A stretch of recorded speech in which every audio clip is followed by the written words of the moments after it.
Hi, everyone. My name is Bobbi Mahlab. I, with Adina Japhetts, are the co-founder of Mental Walks. It is my absolute pleasure to bring to you this afternoon our conversation series brought to you by the iconic. Before we get going, I'd like to acknowledge that I'm on the land of the Gadigal people of the Eora Nation and to pay my deepest respects to elders past, present and emerging all over Australia. It is a huge pleasure to be hosting this conversation series tonight with the wonderful Claire Wivell Plater. She is talking to us about networking with a difference and how paying it forward pays off. It's a topic that is very close to my own heart, and I think you're really going to enjoy it and learn a lot from it. After the conversation, we will be taking questions, so please feel free to put your questions in the chat channel. This series is being recorded and it will be available on YouTube if you'd like to rewatch it or share it with anyone you know. And also importantly, we will be posting the link to our survey in the chat channel, and it really helps us if you can give us feedback to all these sessions that we are running. It's very much appreciated. So without further ado, it is my great pleasure to introduce Claire. Her CV is longer than my arm, so I'm going to go through all the highlights. Firstly, she is an entrepreneur and thought leader who spent 11 years as a partner at Phillips Fox, which is now DLA Piper, where she developed their digital compliance training, litigation management software, and financial services distribution joint venture with a UK-based firm, while simultaneously running a large insurance litigation practice. So if you haven't already got the idea that she's a person that gets a lot done in any day, you'll have it now. In 2002, she founded her own firm called The Fold Legal, which specialised in financial services regulation.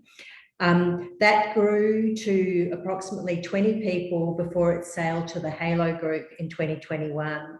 And since 2015, Claire has been instrumental in the establishment and growth of Australia's fintech sector, assisting to found Fintech Australia, advising the federal government, and leading industry working parties.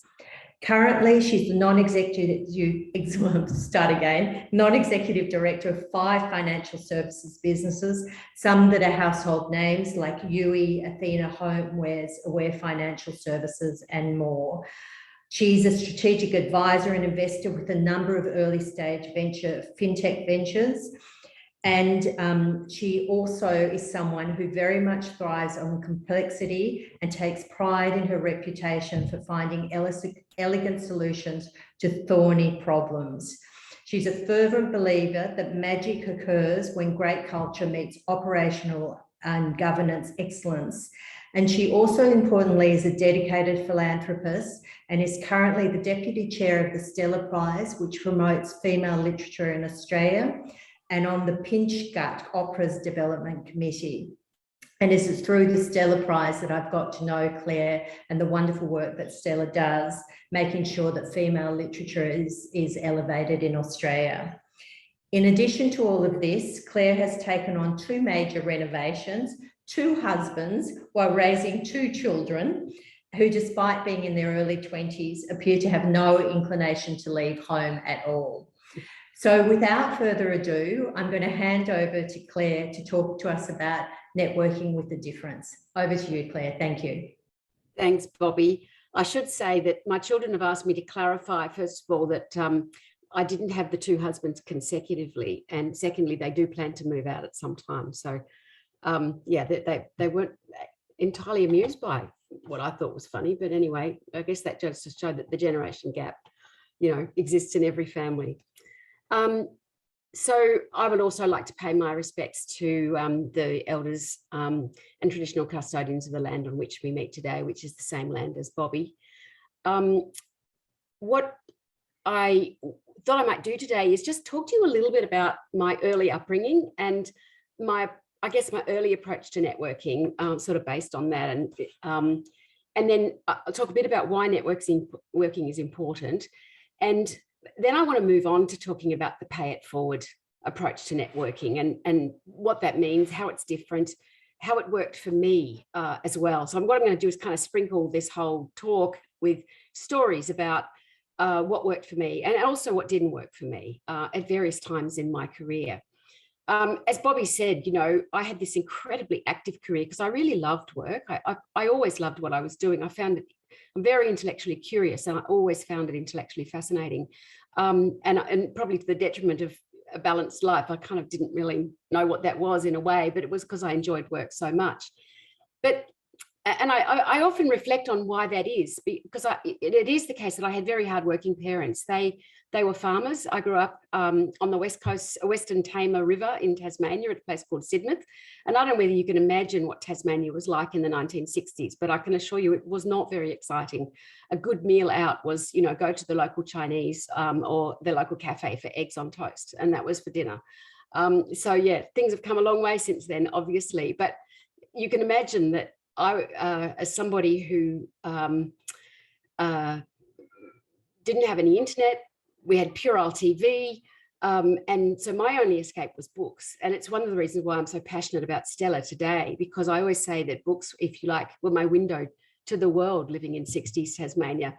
And they opened up for me a world that I could only dream of living down there, and that I was determined to find somewhere. So when I was 9, my parents brought me over to what we call the mainland, and I saw Sydney for the first time, and I kind of decided right then that that was where I was going to live. But of course, we are all we're all affected by our upbringing, and my parents were they grew up in the Depression because they were at school during World War II. And they lived through that sort of difficult time. So they were very frugal. That it wasn't that they were ungenerous, but they had a kind of a contained mentality, I guess, about not so much, they would give to their own community, but they didn't really have a, you know, this sort of concept of paying it forward as I think of it today. And they were sort of always worried about, you know, whether they were going to be able to create a secure life for themselves and for their family. And so there was sort of this impression of worry always in my childhood, which was not at all consistent with the world I was reading about in my books, and the world I guess I was hoping to find but didn't really know how or where to find. And then it was kind of ironic, really, that my first job so I went off to ANU, did my law degree, and then found myself up in Sydney and working in a law firm after having a bit of a sabbatical overseas when my degree finished. And a law firm's a really strange place, kind of, you know, for a young woman, because the first thing that you're taught is you've got to fill out a timesheet, and there are 6 billable hours in every day, and you've got to somehow not only create those hours, but you've got to make sure that they're billable, because that's the only thing you're judged on. And that's a pretty anxious kind of a way to live, if you think about it, because, you know, if you've got too many hours on your timesheet, you might be judged as incompetent for taking too long. If you've got too few, they might give you more work. Not that I minded that, because I actually liked it. But, you know, if you can't reach your target, then you might feel inadequate for not producing your share of the work. And for people who aren't fulfilled by the work, every time they actually, and I've seen this, not for me because I quite liked it, but you know, you can have that sense of every submission of your timesheet as a reminder of, you know, the work that is not serving you. So people can get very distressed by it. But the thing that I guess the point I'm trying to make is the problem with the timesheet is there is no incentive for discretionary effort at all. It's not measured, and so it basically feels like it doesn't matter. So as a young lawyer, you know, networking is the last thing that you basically think about. And then all of a sudden I was made a partner, and I remember my partner who used to give me all my work saying to me, well, now you've got to find your own work. And I remember thinking, oh my gosh, how do I go about doing that? I have no idea what I should be doing. And that was when my networking started, because I looked around and saw what other people did, and I thought, well, they're all going and having coffee with people and having lunch. So I thought, well, I'll give that a go. And that's sort of where it started. I knew, like we all do, I knew networking was important. I just didn't quite know how it was going to work for me. And I learned that I went from sort of that really early start when I was in my mid-20s to becoming what is, I think, the ultimate of networkers by the end of my career, which is a super connector. And I'll talk about that later. So let's just look at networking. If we have the first slide, let's just look at networking and why it's important. So what is it to start with? Well, it's basically a place where you can exchange ideas and information among people in the same profession or same interest group. And it's usually informal, although it doesn't have to be. And why is it important? Well, it's important because professional networks lead to more job and business opportunities. They lead to broader and deeper knowledge. They improve your capacity to innovate. You advance faster. You can get better status, more authority. And it definitely improves the quality of work and increases job satisfaction. So I think in terms of career opportunities, networking isn't an easy and fast approach, but it does, done right, you can build very long-lasting relationships.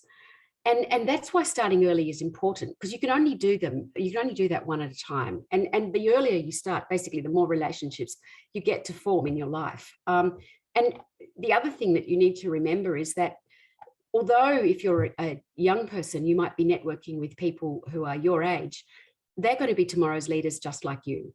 And I find that that's one of the most fun things, I think, for me in my career, is watching all the people I knew when I was young. And in those days, I used to meet them up at court, because we were, we'd all go up to the registrar's list.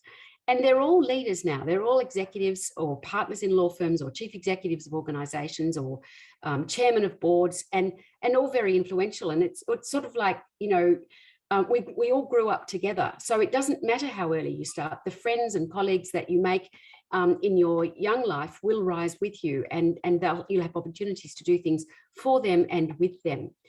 And I also found that it massively improved self-confidence as well, and that was really important.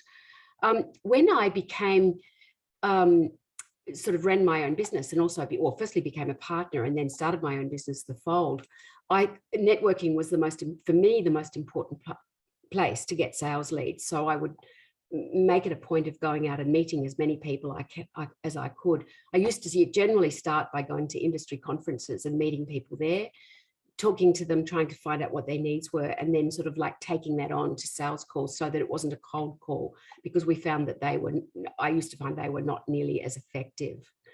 The other thing that was super important for me in all my networking, all my life, is about learning about the other way people do the way people do things that are different to the way you do them. Because let's face it, we only know what we can imagine ourselves. We can't create everything ourselves. And I used to find that I found, I guess, that my intellectual ability was significantly improved from the contacts I built with other people over a long period. Even a simple interaction with somebody that I might be talking to about one of their problems or even one of mine could sometimes trigger an insight or an idea in me that then helped me solve a problem, or maybe even help me solve a problem for them. And it was those moments of connection that were super important in building really long-standing relationships that generally would lead to other things. The other thing that was really important was that I gained enormous insight into business trends. And in our firm, because you never really can tell how much you know without listening to other people. And it's when you listen to other people that you build on your own knowledge, and you also expand those. And that's a form of sharing and giving. And I did find that the pool of information and ideas that I was able to bring together from all the interactions I had with people was a very significant part, not just of my success, but actually of the success of the other people in my firm, The Fold. I'm talking about here when it was my own business. We were lawyers, and people thought of us as lawyers, but because we were knowledge collectors and knowledge assimilators, we would also be able to offer industry and strategic insights to our clients that were based on what our collective clients and other people that we met through our extracurricular activities were doing. And this added immeasurable value. One of my favorite stories about this actually is I had a friend who worked with one of the major banks, and I won't tell you which one it was. And they had, oh gosh, can I tell this story without telling you who it was? Anyway, they had a particular activity. It was a big piece of technology that was very thought to be incredibly valuable and thought to be very successful. But actually in the industry, everyone hated it. They thought it was expensive. They thought it was complex. They didn't want to use it. People were leaving it and going to the other technologies, available technologies, as fast as they could. My friend was in the C-suite at this organization, and the C-suite were considering whether or not they should maintain this particular piece of technology. And I had this ironic thing that my friend, who's a C-suite executive in an enormous bank, and I'm in a, you know, little kind of startup law, not startup, but we're a small law firm. I actually knew more about what the industry was thinking and saying about her product than she did. And she would ring me sometimes every 3 or 4 months and say, so what are they saying now? And I just found that to be amazing. And that, you know, that was the value of the information that you could sort of collect by being out there and involved and talking to people. And it was therefore the, you know, part of the value that you could add. Obviously, she wasn't a client of mine, she was a friend of mine, but it was that sort of thing that we would bring to our clients as well. So it enabled us to really add very deep value in the interactions that we had with our clients. And I know that not all of you are professionals with clients, but the same thing applies when you're working in an enterprise as well, because the same insight and knowledge and industry information that you can bring back into your organization is super valuable. So that's why, you know, I would encourage you to network widely, not just with people in your organization, that's another whole reason to do that, but outside your organization as well. And we might just move on to the next slide. Of course, despite all of these benefits, people do feel uncomfortable about networking, and sometimes they feel phony. Even I've heard it described as dirty. And so it's really important, I think, to address this. And I think I've got 3 ideas as to how you can do that I'd like you to reflect on. The first is always try and find a higher purpose. So most people have a dominant motivational force. Psychologists refer to this as either a promotion or a prevention mindset. So if you're a promotion-focused person like me, you think about the growth, advancement, and accomplishments that networking can bring. We network, people like us network because we want to, and we approach it with excitement, curiosity, and an open mind about all the possibilities it can bring. Whereas prevention-focused people see it as a necessary evil, and it often feels inauthentic. And so research shows that if you come to it with that mindset, then you do it less often. And as a result, often underperform in aspects of your job. And I worked with people like this, and they were consistently overlooked when promotion time came around. So it is really important to try and find a way to overcome that mindset. For female executives, one way to overcome that discomfort is to remember that women's voices are underrepresented in business. So the fact that you're out there as a woman building stronger networks can help counter gender bias. And in fact, it's your feminist duty, really, if you think about it. I find that if you focus on the way the collective benefits of making connections, like support my firm or help my clients, rather than on personal ones like support or help my career, then you can feel more authentic while networking. I used to think of it as information gathering, actually, that I could then share and take back to my clients. And I think that you'll be much more likely to do that. And indeed, there have been some studies in law firms that showed that the people who were active in networking actually ended up doing more billable hours as well, even though they had additional time spent away from the dreaded timesheet. So that's the first thing. Find your higher purpose. You're not just doing it for yourself, you're doing it actually for those around you as well. The second thing is to be radically curious. It's funny because I kind of coined that term for myself, actually, years and years and years ago, because that was sort of the way I approached it. A lot of people don't know what to say or how to get started with networking. I think the most important thing to remember, and this is ironic coming from me right now, is don't talk about yourself, unless, of course, the person asks and they're genuinely interested. And as you get further up in your career, when people come to you for mentoring, you'll find, that's when they do want to hear your own stories. But what I found was that the much more interesting thing was to find out about the other person. So what motivates them, what's important to them, what energizes them, what shuts them down even, what closes them off, what do they not like, what do they not approve of, And what do they value? Because, and if you ask open questions, then the other person does all the talking and you'll be doing all the learning. And oddly enough, I know this sounds weird, but they end up thinking that you're fascinating, even though you've been learning all about them. And some of my best conversations were where I literally just radically curiously asked the person about themselves and how they operated, how their business operated, what the issues were in their organization. That was always my favorite. What issues are you facing right now and how are you dealing with them? The reason why that was one of the questions I found most useful, I guess, is that generally speaking, I could then find something that I could do to help them. And I'll come back to that when we talk about paying it forward. The other thing to do when you're networking, and you can't always do this, obviously, because sometimes it's random. You might be going to a dinner or a lunch or, even just a drinks function. You don't know who you're going to bump into. But if you've got meetings with somebody, do your research before you go. LinkedIn is your best friend. I didn't have that when I first started out, but I love LinkedIn because what it means is I already know what that person has done, where they've been, even the way they describe themselves. You get to learn a lot about somebody, and so you don't have to start from scratch. You can start several steps in, because you probably know some things that you have in common. You might know some people you have in common, and you certainly know what industry they're working in and also what their background is. So you can find shared connections, and I find that a really great way to start, and a way for the conversation to very quickly become authentic and meaningful, because it's more likely to lead to relationships, enduring relationships that have those qualities as well. So, and then finally, I just want to have one key tip, and that is,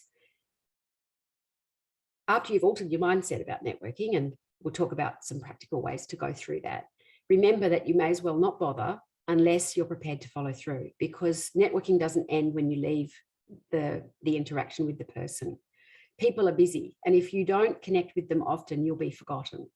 So within 1 to 2 days of a meeting, it's just really important to send a brief email reminding them of who you are and what you talked about, and ideally the thing that you're going to do for them, which again we'll talk about in a minute. This establishes your connection, and it opens up the line of communication so you can send them messages in the future. And then let the sort of nature of the connection be your guide as to how frequently you connect with them in the future. Or better still, find ways to meet important people who you want to interface with at other events so you can have in-person connections with them. So that's networking 101. And kind of that's the easy stuff, if you like. Alter your mindset, find a higher purpose, by finding a higher purpose and being radically curious and identifying common interests. Now I want to talk about networking by paying it forward. So we might just move on to the next slide if we can. So paying it forward is an expression for describing someone who benefits from a good deed, paying the kindness to others instead of back to the person who did the good deed for them. And it actually goes back to a biblical parable about a man who'd been given a huge debt by the king when he begged for mercy, but when he then did not do the same thing for someone who owed him money, the debt got reinstated. And there was a book called The Garden of Delight in the 1916. And that was written about intergenerational devotion of parents to their children. And therefore reenacting what their parents did for them in terms of love. And that was, you don't pay love back, you pay it forward. And that's thought to be the first time the term was used. What I love about that quote is that it uses love in the phrase, because I actually think paying it forward is actually all about sharing love. And I'll come onto this, I guess, a bit more. But if you think about it, when you do something for somebody, that is an expression of love, particularly if you do it without an expectation of return. And paying it forward is all about not having an expectation of return. You might say, well, why would I bother? And I'm going to talk about that too. Well, in fact, even now I'll say, why bother? Well, because the thing is, your good deeds won't bounce back and forth directly. You need to accept that, and it won't be exclusive between you and the other person. What happens is they travel on their own circuitous journey. Because if the person you do something for, then especially if you ask them, does something for somebody else, and so on and so on and so on, it's amazing how over time those things make their way back to you. I'll give you a few examples of that shortly. But you do have to have faith. It really does work. So we might go on to the next slide, because I want to just talk about how you can do this. The first thing is to think very broadly about what you can give. Life gives you numerous opportunities to pay it forward. You just have to pay attention. It could be anything that comes up in the conversation that you're having with someone. Offer your knowledge and your time. It's a very small price to pay to gain a new relationship, especially with influential people who often need the most help. It's about active listening. It's much better to discern what you might be able to help them with yourself, rather than just say, oh, how can I help you? Because that's kind of they don't know where to go with that. So what I do is when I'm talking to somebody, particularly when I'm asking them about what's going on for them, I think about related information or experiences that I've had and on how they might provide useful context for the other person. And sharing that is a paying it forward. Now, if you're young and starting out in your career, or maybe you're junior in your organization, or even if you're in a minority in your organization, you can feel powerless. You can feel like maybe, well, I don't have anything to contribute. And so often those people are less likely to engage in networking or trying to pay it forward because they think that they don't have enough to give. And it's ironic because in many ways, they're the people who have the most benefit. I think what I want you to think about is that every single one of us has unique insights and knowledge. As a junior, you're going to be better informed than your senior colleagues about generational trends, and you're going to be better informed about new markets and technology. You'll probably be a lot better informed about social media and the impact that that's having. As a member of a minority, you'll be alert to issues that your colleagues might overlook, but which are really important to them. I had a really wonderful mentor walks conversation with a Chinese woman who had been involved with the P&C at her local school. And she was a very active contributor to the P&C, and she happened to be at a school function one day and be talking to the chairman of the board, and he asked her what her impressions were of the school. And it was a school where there were a lot of Chinese people. And she said, well, you've got a lot of Chinese students at your school, but you don't have anyone Chinese on the board. And guess what happened to her? She got invited to join the board. I love that story because, he saw immediately that firstly, she was committed to the community because she'd served on the P&C. Secondly, that she was a woman of courage because she'd had the courage to, call him out, although she did it in a very gracious way. And her reward was immediate. Obviously, it's not always like this, but then she was asked to join that board. And I just thought I think that's a fantastic story and a great example of why it really does pay to be courageous. People think too narrowly, I think, about the resources they have that others might value. Often people focus on tangible task-related things like money or social connections, technical support and information. But there are also things, less obvious assets like gratitude, recognition and enhanced reputation. For example, mentors, and of course, we're all part of the Mentor Walks organisation, but mentors typically like being thanked, and they love helping others, but they enjoy it even more when they're thanked publicly, for example, when it's expressed publicly, and it can also enhance their reputation in the marketplace. So even a simple expression of gratitude is something that can be super important. People also appreciate those who understand their values and identities and make them feel included. A wonderful example of this is a young woman I know who was a starter in a large consulting firm. And she sort of was encouraged to join the firm because she'd heard all about their culture and it was really wonderful and how great it was. But she noticed that all everybody did was work, and all they were judged on was their work output. And she felt that this was going to be a little stressful for her. So she thought, wouldn't it be great if we could do some meditation at work? And she of her own initiative, set up asked for a little meeting room where she set up her phone and ran a meditation session and invited other people to come along. I think the first time she did it, about 3 people came. And after about 2 months, she had it running globally right across the organization. and she would have up to 50 to 100 people coming at any one time. And she was paying it forward. She didn't have to do that. It wasn't something, it obviously, it did benefit her, but it benefited everybody else. But if you think about what that did, it demonstrated to her, the people that she was working with, that she was a leader, that she was a thinker, a creative thinker, that she was a doer, and that she was an organizer. And so even so, it paid off in ways, this paying it forward pays off in ways that got her noticed. She didn't do it for that reason. She did it because she wanted somewhere to meditate and thought this was a way that she could share that need with other people. But it definitely had an impact on her career, because the next time she went to drinks or whatever, everyone went, oh my gosh, you're that person. And as a result, she found that she was being noticed, she was being selected for jobs and projects that maybe she wouldn't have been selected for had she not done that.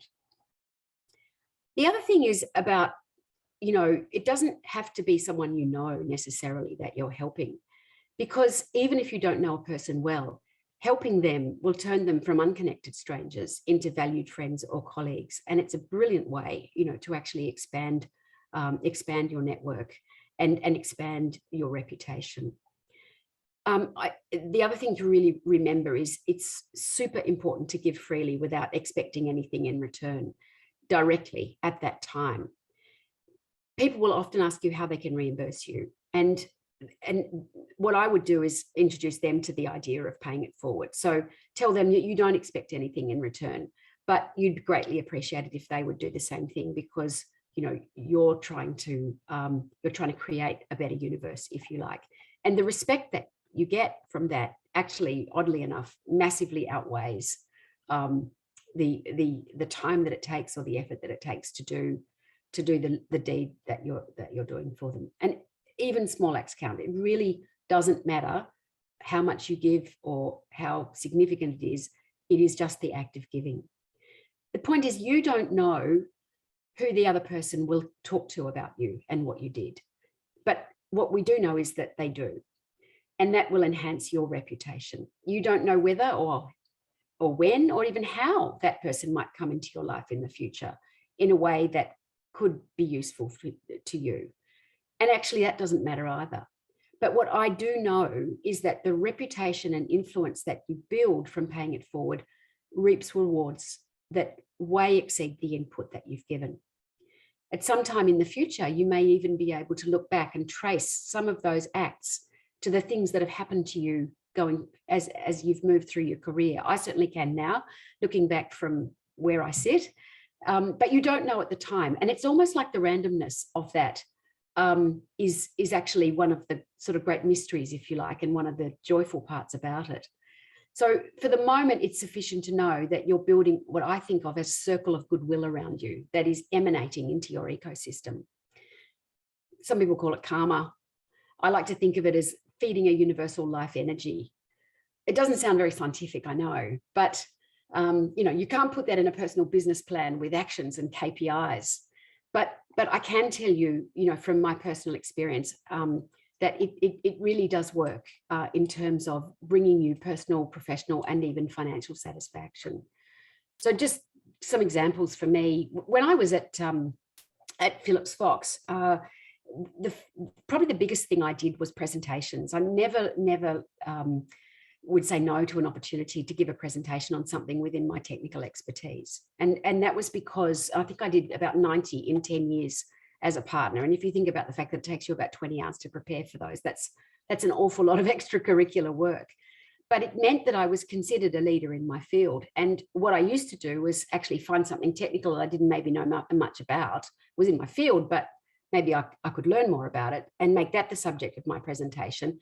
And by the time you've done all the research and written the paper, you're bound to know more than everybody in the room anyway. So you get to then present that and you can use it. You're seen as a thought leader, seen as an expert. And I found that while paying it forward of doing all that work, presenting the presentation and giving that knowledge to other people actually then, enhanced your own reputation, because you became the expert, people saw you as that, they were likely to send work to you in that area or other areas if, they liked the way you presented. So it had this flow-on effect. at the Fold, most of my networking was really business development until about 2015. And that was when, as Bobbi talked about earlier, the fintech movement started in this country. And that I got massively excited by that. At the time, I'd just come out of a really horrible divorce a few years earlier. And I was trying to build my business. But this exciting movement was happening, and it was really relevant to what we did at the Fold. But regardless of whether it had been or not, I wanted to be part of it. And so I essentially found ways to meet all the early people involved in the fintech movement. I looked up who they knew that I knew and basically said to those people, can you please introduce me to X, Y, and Z so that I could go and meet them. Quite a few of them became clients. But what I did get the opportunity to do was get involved in sort of the early creation of the fintech ecosystem. So when fintech, we were involved in setting up Fintech Australia. We did all the governance, setting up the structure. I used to go to board meetings, which was an enormous privilege because I knew what was happening on the inside. I was recommended by the group of guys and women that were working on establishing this ecosystem to join the Federal Treasurer's Fintech Advisory Group.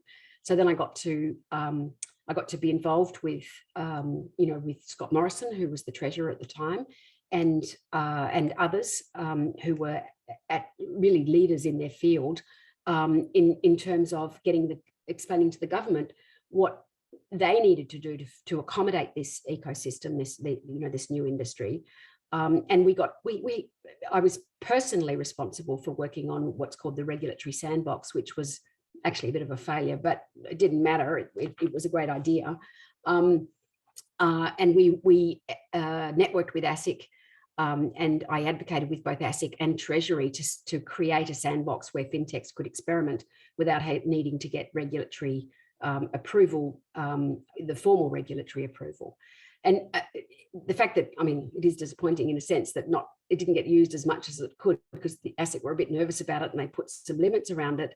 But the work that I did there was the first regulatory sandbox we'd ever had in this country. So, the joy of being involved in establishing something like that and the personal satisfaction that I had was enormous. And indeed, there are, people to this day who remember the work we did together on establishing that, and the challenges we faced in talking them into doing it even, and how we overcame those. And those shared experiences are things that formed really enormous bonds with some people. So as a result of all of that, as I said, I'd just come out of an awful divorce and I wasn't in a good place financially, but I was asked by a number of startups who didn't know this, but to get involved with them as equity contributors. And so I became strategic advisors to a number of these businesses. And obviously they can't afford to pay necessarily, but they would give me equity in the business. Now, not everything is an afterpay, but my very first successful exit undid all the financial damage that I'd sustained in the divorce fallout and enabled me to pay off my mortgage, top up my super, and actually restore my family's financial security. So, it was probably one of the most significant things that's happened to me in my life. And it was all because I basically was paying it forward, and then people wanted me involved in their businesses and in their lives because they could see that I had things to contribute. And so they asked me, and that was their way of rewarding. And it wasn't all the same people that I had been working with, it was others. So that's the point that I'm trying to make about how it's not the person you directly interact with. It might be someone who's seeing what you're doing, who then offers you an opportunity or asks you to become involved or wants you to be the person that they give back to. So similarly, I'm involved with quite a few startups and they can't afford to pay for professional services, but they are quite generous with equity. So risk sharing is another form of paying it forward, where you take equity in knowing that rather than, fees or a salary, but it's one that can pay very healthy dividends if the startup is successful. So one of the things I like to do is risk share and take equity instead of directors' fees where I can.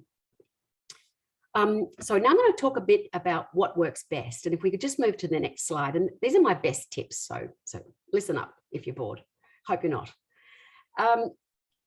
For me, these are the big things. And these work really, really well. But they do take time. You can't do all these things when you're starting out. I guess in a sense you have to work up to them. But for me, being or becoming a super connector is probably the most important and useful thing that you can do to pay it forward.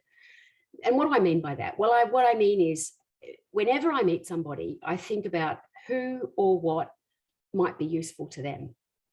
And again, it may or may not be because I've got any interest in their personal interest in their enterprise. As often as not, I don't.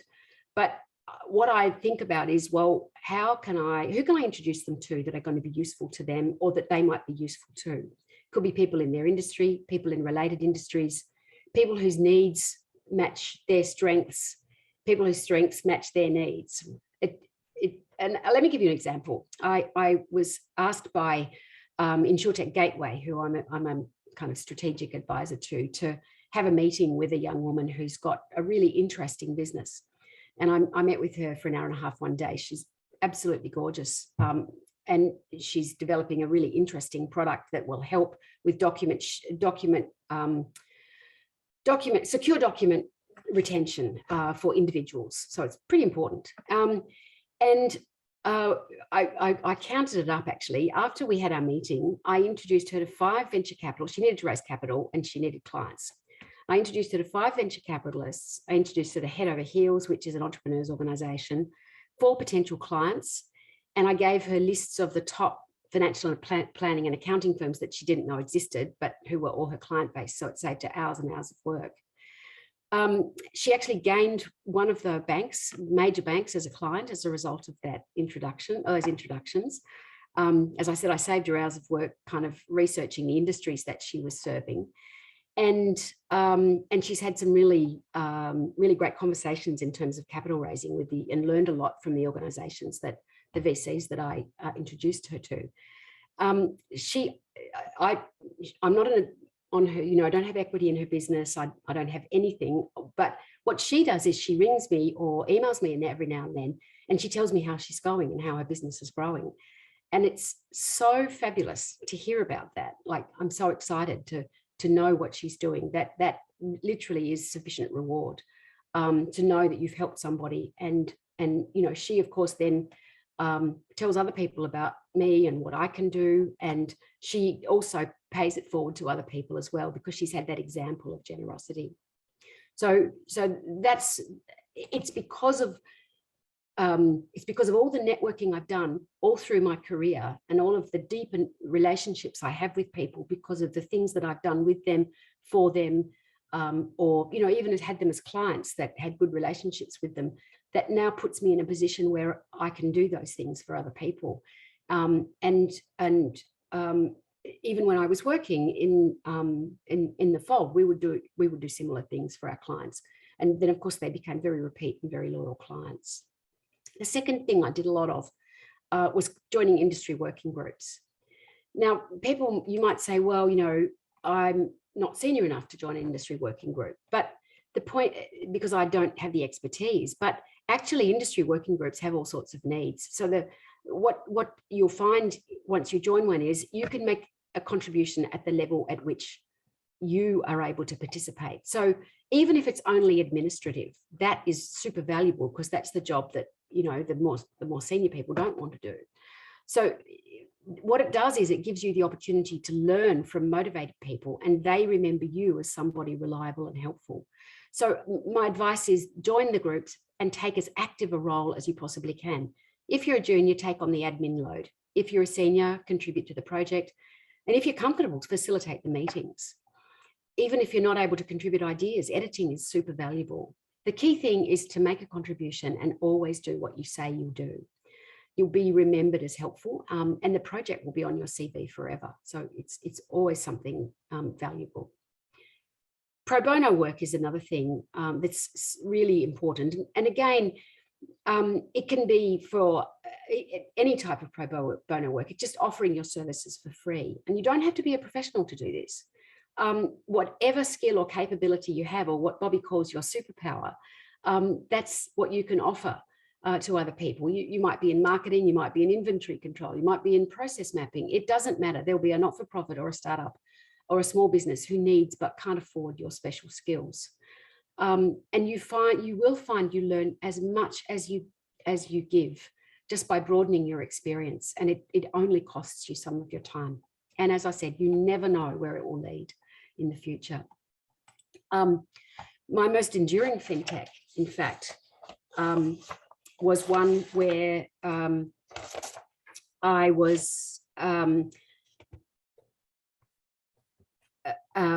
asked to get involved in an artificial intelligence startup. I didn't know anything about artificial intelligence, but they didn't know anything about financial services regulation.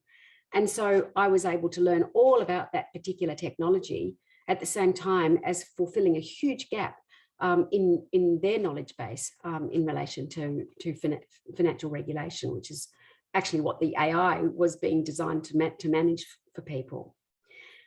Also, you know, for me, by getting involved in this way, what happened was that I got multiple offers of advisory roles. And, you know, some of them indeed now I'm a director on, including one of Australia's first digital home loan companies and a cryptocurrency platform, which I'm like super excited about because I love cryptocurrency. Become a mentor is a great way. Another thing is to share information about opportunities. And obviously you do that in your professional life, but I also find I used to network a lot with recruiters and networkers because they're always looking for information. And they're great people to know because they know what's going on in other organizations. And if you get to know them, they can they'll often think of you when they're looking for somebody to fill a role. So what I always did was they try to meet as many recruiters and headhunters as I could, and then always try and help them out. If they had a role they were filling, always give them 2 or 3 names of someone.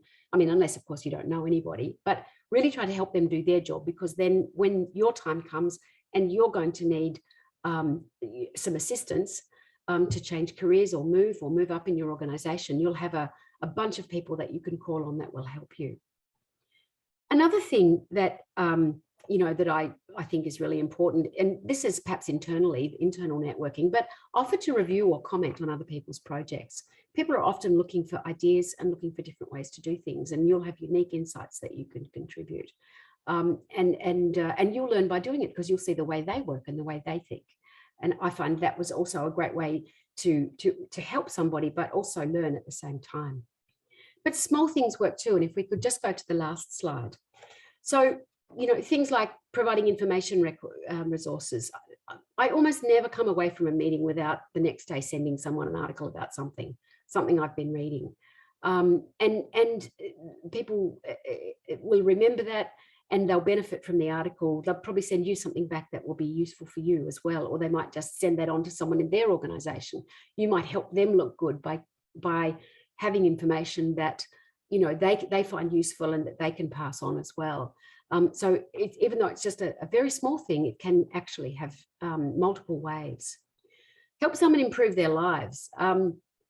It doesn't really matter what it is. It can be something as simple as, you know, who's your favorite beautician, or where you get your funky shoes, or what your favorite gym is. It really doesn't matter. Someone told me about an acupuncture clinic the other day that I didn't know about, where I could, it was something like 25% cheaper than everywhere else I'd ever gone, and so much better.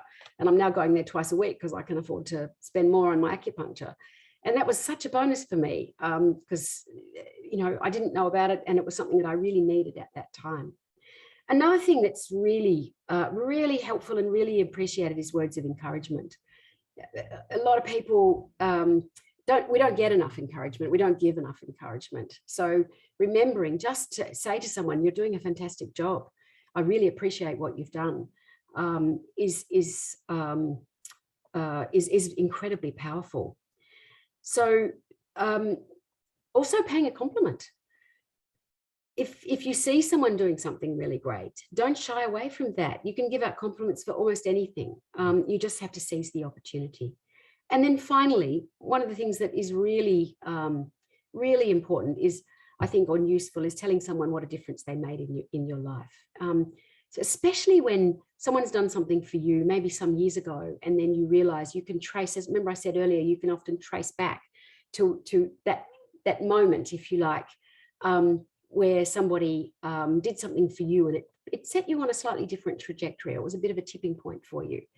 And I often always try to go back to that person and say, you know, here's what you did for me. For example, this fintech that I was telling you about earlier, the person that got me involved in that, the one that we exited from successfully, he did me a second favor. And this is why I'm interested in cryptocurrency, because back in 2017, he said, when we exited, he said, if there's one thing that you do with your ill-gotten gains from this, buy some cryptocurrency. And I knew a little bit about it, but not a lot about it. But you can imagine, even with the current terrible retracement that we've had, that, you know, buying cryptocurrency back then and holding it since has, you know, helped me financially, as well as connecting me to that world, which I was able to then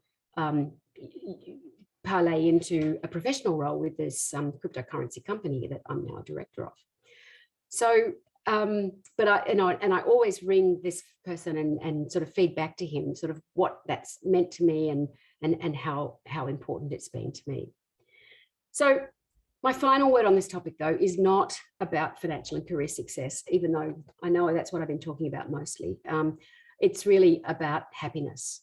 And Goldie Hawn said it better than I can. Giving back is as good for you as it is for those you are helping, because giving gives you purpose. When you have a purpose-driven life, you're a happier person. And I can definitely say that the paying it forward that I've done in my lifetime has made me a happier person. And I really hope that some of the tips and information and hopefully inspiration I've given to you today will help to increase your sum total happiness as well. Thank you. Thank you so much, Claire, for talking to us about what is a really, really important topic, and also a topic that's not discussed very often. And I was so pleased to have this conversation tonight because it embodies so many of the values of mental walks. At each walk, we ask women who attend to do one thing, big or small, to support another woman. And that's very key to what you're saying, which is about pay it forward, that all of us can do something big or small to help someone else. And, you know, we have almost 400 mentors, women like yourself, who come and walk and talk with the women on this call and beyond, because they want to help other women succeed. They don't expect anything back from it. They just want to help other women succeed. And things come back in spades just from simply the, as you said, the purpose of being there to help other people. So I really think that the detail of what you've spoken about and the how is so important. I think that women generally don't like the term networking. They think, as you said, it's a dirty word. And what we're trying to do at Mentor Walks is give women access to mentors who can help them get clarity and help them build their networks, which is their community, and the people that can be forces for good in their life and that they can be forces for good in response. So what you've presented is enormously, enormously important, and thank you. There's been a lot of comments in the chat, and I would have loved to have asked some questions, but I actually think that we're out of time and that there are so many there. But I do want to call out how many people on this this conversation tonight just think you're fantastic. Stellar career, and one of the key comments has been, how do you do it all? And the question is, you do it one step at a time, I think. Is that it? Yeah. My children do say that I outsource their childhood, but, you know, that's not true. So without further ado, thank you so much for this really, really important conversation. It is deeply appreciated. I'd like to remind everyone that the next conversation series will be held on the 10th of August. It's on the topic of confidence and resilience, and Catherine Maggs, one of our mentors, will be presenting that. And in addition, we have a national virtual walk for those who can't make in-person walks on the 19th of August, and you can register for that and in fact any of our events on our website. So thank you all for coming tonight, and a particular thank you for Claire for sharing such important values and how-to with us tonight. Thank you, Claire. You're welcome.